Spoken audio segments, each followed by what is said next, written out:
Hello, dear students. I hope you all are fine.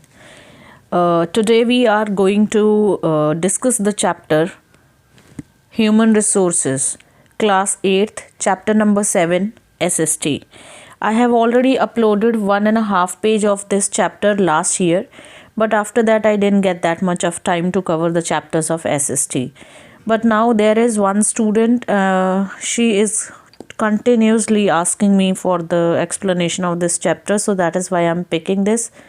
Hopefully it will become beneficial for all of you. So we are on page number 83, India land man ratio.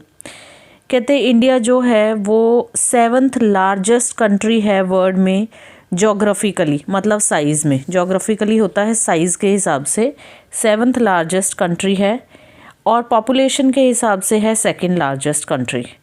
It has crossed a population of 1 billion mark in the year 2001. ठीक है, 2001 में हमने 1 billion cross कर लिया, और total population India की जो है वो बहुत ज़्यादा बड़ी है. आई थिंक अब तो हम नंबर 1 पर हैं इसमें. और अगर कहते हैं आप देखा जाए तो हमारी जो पॉपुलेशन है वो किसके बराबर है? USA, Indonesia, Brazil, Pakistan, Bangladesh. अगर इन सब को मिक्स कर देंगे, इन सब की पॉपुलेशन को प्लस करेंगे तो इज़ इक्वल टू इंडिया की पॉपुलेशन के बराबर होगा. मतलब 5 कंट्रीज़ की पॉपुलेशन को अगर आप प्लस करते हो, इतनी ज़्यादा पॉपुलेशन है हमारी इंडियंस की. ठीक है, और कहते हैं जो पॉपुलेशन है that is it's not the same all over the India. मतलब जो उसका रेशो है वो सेम नहीं है. कुछ स्टेट्स ऐसी हैं जो बहुत ज़्यादा पॉपुलेटेड हैं, कुछ स्टेट ऐसी हैं जहाँ पॉपुलेशन बहुत कम है, और कुछ में मॉडरेट है, ना ज़्यादा ना कम. ठीक है, तो सबसे पहले है स्टेट्स जिनमें लो डेंसिटी ऑफ पॉपुलेशन होती है. डेंसिटी होती है घनापन. तो सबसे कम जो पॉपुलेशन है जिनमें, उनमें है 250 पर्सन पर स्क्वायर किलोमीटर. यानी कि 1 स्क्वायर किलोमीटर में सिर्फ 250 पर्सन आपको देखने को मिलेंगे. ठीक है, काफ़ी कम पॉपुलेशन है. और इसके जो रीज़न्स हैं वो दिए हुए हैं. ठीक है, इसके रीज़न हो सकते हैं अनफेवरेबल क्लाइमेट है, फिज़िकल वहाँ पे जो जोग्राफिकल एरिया है वो है, इकोनॉमिकल जो डेवलपमेंट है यानी पैसों का जो डेवलपमेंट है वो है, इंफ्रास्ट्रक्चर वहाँ पुअर है. ये सारे फैक्टर्स हैं जिनकी वजह से वहाँ लोग जो है वो कम बसते हैं, पॉपुलेशन कम है, या अगर वो वहाँ उनका बर्थ भी होता है तो वो छोड़ के बड़े शहरों की तरफ आ जाते हैं. ठीक है, जहाँ पे वो पैसे ज़्यादा कमा सकें, जहाँ पे इंफ्रास्ट्रक्चर बेटर है, क्लाइमेट बेटर है, एट्सेट्रा. तो इन्होंने दी हुई हैं आपको एग्जांपल्स जहाँ पे पॉपुलेशन बहुत कम है. वो है north western parts of India, western Rajasthan, Arunachal Pradesh, Mizoram, Sikkim.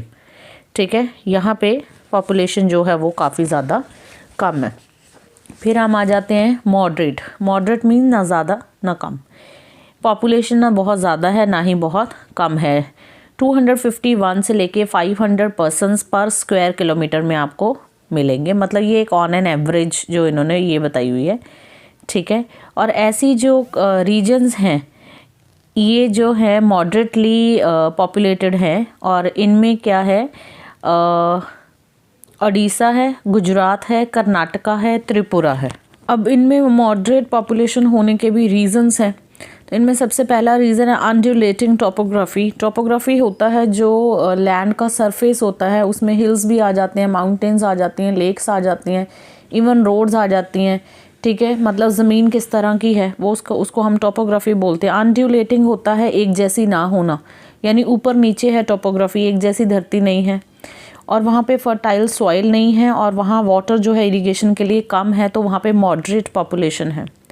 फिर हम आ जाते हैं ऐसी स्टेट्स के ऊपर जो हाईली पॉपुलेटेड हैं, जिनमें पॉपुलेशन की डेंसिटी बहुत ज़्यादा है, दैट इज़ अबव 500 पर्सन्स पर स्क्वायर किलोमीटर. इनमें हमारे पास है बिहार है, वेस्ट बंगाल, केरला, उत्तर प्रदेश, एट्सेट्रा. अब इन्होंने सभी स्टेट्स के नाम नहीं दिए. ये मत सोचना कि बाकी की स्टेट्स कहाँ गई अगर तीनों में उनके नाम नहीं आए. इन्होंने कुछ कुछ स्टेट्स के नाम जो हैं वो दे दिए हुए हैं. ठीक है, अब यहाँ पे पॉपुलेशन ज़्यादा क्यों है? क्योंकि यहाँ पे क्लाइमेट कंडीशन जो हैं वो फेवरेबल हैं, यानी कि इंसान जिनमें बड़े आराम से रह सकता है, इस तरह के क्लाइमेट कंडीशंस हैं. और जो सॉइल है, जो धरती है वो फर्टाइल है. ठीक है, वहाँ पे इंफ्रास्ट्रक्चर अच्छा है, जॉब्स बहुत इजीली मिलती हैं, तो इकोनॉमिकल ग्रोथ बहुत होती है, तो इसलिए यहाँ पे लोग ज़्यादा रहते हैं। ठीक है, अब है जी factors affecting the distribution of population, page number 85। अब बहुत सारे ऐसे फैक्टर्स हैं जिनकी वजह से जो पॉपुलेशन की जो डिस्ट्रीब्यूशन है वो अलग अलग है। ऑलरेडी हम शॉर्ट में इसको डिस्कस कर चुके हैं, अब इन्होंने इसको लॉन्ग में दिया हुआ है कि ऐसा कौन से फैक्टर्स हैं जिनकी वजह से जो पॉपुलेशन डिस्ट्रीब्यूशन है वो अनइवन होती है। People want to settle in areas where food, water and land are easily available. Although one single factor may not determine population distribution, but collectively they play a deciding role in it. All these factors can be grouped into physical factors and economic factors. अब कहते हैं लोग किस तरह की जगह पे रहना चाहते हैं जहाँ रोटी कपड़ा मकान मिले। ऑब्वियसली वहाँ पे कोई भी रहना चाहेगा ना जहाँ पे ये सारी बेसिक जो नीड्स हैं वो हमारी पूरी होती हों। तो कहते हैं कि जो फैक्टर्स हैं वो पॉपुलेशन को इस तरह से इफ़ेक्ट करते हैं, ये वाले फैक्टर्स को लोग सबसे ऊपर रखते हैं। और फैक्टर्स जो हैं वो फर्दर 2 पार्ट्स में डिवाइडेड हैं, physical factors and economic factors. तो सबसे पहले we are going to have a look of physical factors. तो फिजिकल फैक्टर्स जो हैं उनमें आ जाता है relief, climate, soil, water and vegetation. ठीक है, आगे इन्हीं की आपको एक्सप्लेनेशन बुक में दी हुई है। रिलीफ के अंदर आ जाते हैं माउंटेन्स आ गया, ठीक है, रॉक ट्रेन आ गया, रॉकी प्लेट्यूज आ गया। ठीक है, ये सारी जो चीज़ें हैं ये सारे रिलीफ के अंदर आती हैं। अब ये जो इस तरह की जगह हैं जहाँ पे बहुत हाई माउंटेन्स हैं या रॉक ट्रेन होता है, अनइवन एरिया है, या रॉकी प्लेट्यू है का भी यही मीनिंग है कि जो धरती है वो अनइवन है, समतल धरती नहीं है। तो इस ऐसी जगहों पे लोग जो हैं वो रहना पसंद नहीं करते। ठीक है, क्योंकि वहाँ रहने में डिफ़िकल्टी होती है, तो लोग वहाँ नहीं रहते। और वहाँ पे सबसे ज़्यादा डिफ़िकल्टी जो आती है वो आती है ट्रांसपोर्टेशन की। ठीक है, वहाँ पे लिविंग कंडीशंस जो हैं वो फेवरेबल नहीं होती। तो ऐसी जगहों पे लोगों की जो पॉपुलेशन है वो आपको कम देखने को मिलेगी। ठीक है, और दूसरी साइड है प्लेन एरियाज़। अब प्लेन एरियाज़ में क्या होता है कि लोगों की पॉपुलेशन आपको हमेशा ज़्यादा देखने को मिलेगी। Human habitation where transport facilities are good and rivers are navigable. तो ऐसी जगहों पे ह्यूमन हैबिटेशन होता है वहाँ पे रहना। तो जो ह्यूमन की हैबिटेशन है ऑब्वियसली वहाँ ज़्यादा होगी जहाँ पे ट्रांसपोर्टेशन बहुत इजी है, व्हीकल्स का आना जाना, चीज़ों को लाना छोड़ना बहुत आसान है, चलना फिरना घूमना सब आसान है। रॉकी नहीं है वहाँ की जो लैंड है। और जो रिवर्स हैं उनके थ्रू भी आसानी से आया जा सकता। रिवर्स जो है वो नेविगेबल हैं, यानी कि उनके थ्रू आया जाया जा सकता है ईजीली। ठीक है, in the fertile low lands of the Ganges. अब ये इसको गैंजेस प्रोनाउंस करते हैं, हमारे लिए तो ये गंगा ही है। ठीक है, and the Brahmaputra in India and Hwang Ho in China, Nile in Egypt, Mississippi in USA, Tigris in Iraq and several other places a large concentration of population is found. अब इन सारी नदियों के आसपास कहते हैं हमें हमेशा ही पॉपुलेशन ज़्यादा मिलती है। ये हमने अपनी हिस्ट्री में भी पढ़ा हुआ है कि पॉपुलेशन हमेशा लोग हमेशा वहाँ रहना चाहते हैं जहाँ आसपास पानी हो, ताकि पानी के थ्रू जो है वो जर्नी भी कर सके, जिसको हम वॉयज कहते हैं। और पानी हमारे बहुत सारे काम आता है, इस वजह से लोग जो है वो हमेशा नदियों के आसपास बसना ज़्यादा पसंद करते हैं, या प्लेन एरियाज़ में रहना ज़्यादा पसंद करते हैं जहाँ पे रहना फेवरेबल है, जहाँ पे क्रॉप्स भी इजीली लग सकती हैं, जहाँ पे ट्रांसपोर्टेशन भी इजी है। उसके बाद जो हमारे पास सेकंड पॉइंट आता है वो है क्लाइमेट। क्लाइमेट तो बहुत ज़्यादा इम्पॉर्टेंट है। अगर क्लाइमेट कहीं बहुत ज़्यादा अच्छा होगा तो ऑब्वियसली लोग वहीं रहना चाहेंगे। एक्सेसिव क्लाइमेट नहीं होना चाहिए। एक्सट्रीम क्लाइमेट होगा तो लोग वहाँ रहना पसंद नहीं करते। एक्सट्रीम क्लाइमेट हो गया जहाँ हद से ज़्यादा गर्मी पड़ रही है, या हद से ज़्यादा ठंड हो रही है, या हद से ज़्यादा बारिश हो रही है, तो लोग ऐसे एरियाज़ में रहना पसंद नहीं करते हैं। ठीक है, मॉडरेट क्लाइमेट में लोग रहना ज़्यादा पसंद करते हैं। अब आपकी बुक के according excessive heat, cold, dryness, वेटनेस cause discomfort. ठीक है, यहाँ पे भी दिया हुआ है, ये पेज नंबर 85 पे। ठीक है, hot and humid areas of equatorial region, cold desert of Siberia, hot desert of Sahara are the areas where sparsely populated. Sparsely means जहाँ पॉपुलेशन कम है, और फेवरेबल जहाँ का क्लाइमेट कंडीशन है, ठीक है, वहाँ पे पॉपुलेशन हमेशा ही क्या होगी, ज़्यादा होगी। उसके बाद है soil and water. Soil and water जो है उस पर भी डिपेंड करते हैं। Where the soil is fertile there is adequate water supply and has high concentration of population. जहाँ पे जो धरती है वो फर्टाइल होगी, उपजाऊ होगी, उसमें खेती बाड़ी बहुत अच्छे से होती होगी, वहाँ लोग रहना पसंद करेंगे। और प्लस जहाँ पानी की कमी ना हो वहाँ पे लोग रहना पसंद करते हैं। आगे आ जाते हैं वेजिटेशन। वेजिटेशन क्या होता है? पेड़ पौधे जो हैं इन सबको हम वेजिटेशन कहते हैं। तो जहाँ पे पेड़ पौधे ज़्यादा होंगे, forest are dense and inaccessible as compare to monsoon and coniferous forest which are accessible. तो जहाँ वेजिटेशन अच्छी होगी ऑब्वियसली लोग वहीं रहना पसंद करेंगे। नाउ आपकी बुक में ये मेंशन है कि इक्वेटोरियल फॉरेस्ट जो होते हैं वो बहुत ज़्यादा घने होते हैं, मतलब उनमें पेड़ पौधे बहुत ज़्यादा होते हैं, वो बहुत घने होते हैं और इनएक्सेसिबल होते हैं, यानी कि उनमें पहुंचना, अंदर उनके पहुंचना मुश्किल होता है। इम्पॉसिबल टू रीच को हम इनएक्सेसिबल कहते हैं।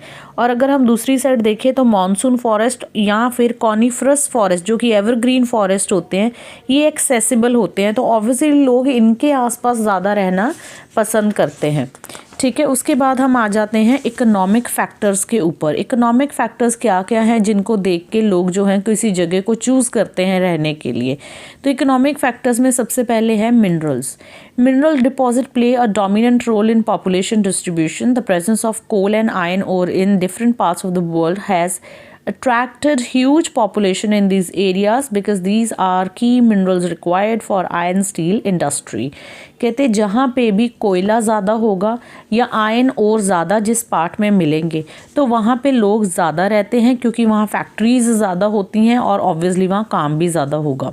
Hot and dry areas of Australian desert, Saudi Arabia and South Africa have attracted large groups of migrants because of the availability of petroleum। ठीक है, कहते हैं अब जो ऑस्ट्रेलियन डेजर्ट्स हैं, सऊदी अरेबिया है, हम सबको मालूम है वहाँ जो है सबसे ज़्यादा पेट्रोल है, वहाँ ऑयल सबसे ज़्यादा है, इसलिए वहाँ माइग्रेंट्स होते हैं जो अपनी कंट्री से दूसरी कंट्री माइग्रेट कर जाएं, वो लोग वहाँ बहुत माइग्रेट करते हैं वहाँ क्योंकि आपकी इकोनॉमिक ग्रोथ के चांसेस बहुत ज़्यादा हैं। ठीक है, hilly areas of Jharkhand have rich mineral resources attracting large industrial settlements. और बहुत सारे लोग जो हैं झारखंड वाली साइड पे जाके फैक्ट्रीज इंडस्ट्रीज़ जो हैं उनको प्लांट कर रहे हैं। क्यों? क्योंकि वहाँ पे जो मिनरल रिसोर्सेज हैं वो बहुत ज़्यादा अवेलेबल हैं। उसके बाद नंबर 2 आ जाता है इंडस्ट्रीज़। जहाँ पे भी डेवलपमेंट ऑफ इंडस्ट्रीज़ ज़्यादा होगी ऑब्वियसली वहाँ पे पॉपुलेशन ज़्यादा होगी। वहाँ पे इंडस्ट्री में जो लेबर है उसने काम करना है, अपनी वेजेस अर्न करनी है, तो वहाँ पॉपुलेशन का ज़्यादा होना बनता ही है। ठीक है, इसमें इन्होंने एग्जांपल्स दी हुई हैं वो आप देख लेना। उसके बाद है develop means of transport. People have settled down in distance places due to the develop of the efficient system of the transport network. The economic resources of a region coupled with good network of transport increase the mobility of people and attracts large human settlements। अब कहते हैं कि आज के time में हमारे पास transport की facilities बहुत ज़्यादा हैं। ठीक है, तो लोग वहाँ पे भी अच्छे से सेटल हो जाते हैं जहाँ ट्रांसपोर्ट अवेलेबल हो, जहाँ वो इजीली एक प्लेस से दूसरी प्लेस तक अपने काम के लिए जा सकें इजीली, तो वहाँ पे उसको भी वहाँ पे भी पॉपुलेशन ज़्यादा होगी। मोबिलिटी ऑफ पीपल होता है उनका आना जाना, उनकी कम्यूटिंग जो है लोगों की जहाँ ज़्यादा होगी और आसानी से होगी, कन्वीनियंट होगी उनके लिए, एक जगह से दूसरी जगह उनको कम्यूट करना इजी होगा, वहाँ भी पॉपुलेशन ज़्यादा होगी। उसके बाद है discriminatory government policies. Political unrest in a region or discriminative policies of a government against a group of people have made millions of refugees. In recent years, the Persian Gulf War, ethnic conflicts in Ethiopia and Sri Lanka, the breakdown of Soviet Union into 15 independent nations are some of the examples. अब अगर कहते हैं कि which show how political unrest can lead to migration and redistribution। अब कहते हैं कि अगर कहीं पे पॉपुलेशन बहुत ज़्यादा है लेकिन वहाँ पे गवर्नमेंट पॉलिसीज़ जो हैं वो डिस्क्रिमिनेटरी हैं, यानी कि पक्षपात वाली हैं, बायस हैं, ठीक है, बराबर नहीं हैं, इक्वल राइट्स नहीं देती हैं लोगों को, तो ऑब्वियसली लोग वहाँ से माइग्रेट करना चाहेंगे, लोग वहाँ नहीं रहना चाहेंगे क्योंकि वहाँ गवर्नमेंट में उनकी सुनवाई नहीं हो रही। तो इन्होंने नीचे आपको एग्जांपल्स भी दी हुई हैं कि कहाँ कहाँ पे इस तरह से हुआ है, जैसे पर्शियन गल्फ वॉर में हुआ है, एथनिक कॉन्फ्लिक्ट्स इथियोपिया में, श्रीलंका में, सोवियत यूनियन में। जब भी गवर्नमेंट की तरफ से कुछ लूप होल्स हुए हैं तो लोगों ने वहाँ से माइग्रेट करना ही सही समझा है। ठीक है, अभी मैं ये चैप्टर यहीं तक कवर कर रही हूँ, फिर इसका एक थर्ड पार्ट कवर करूँगी तो उसमें ये चैप्टर कंप्लीट हो जाएगा।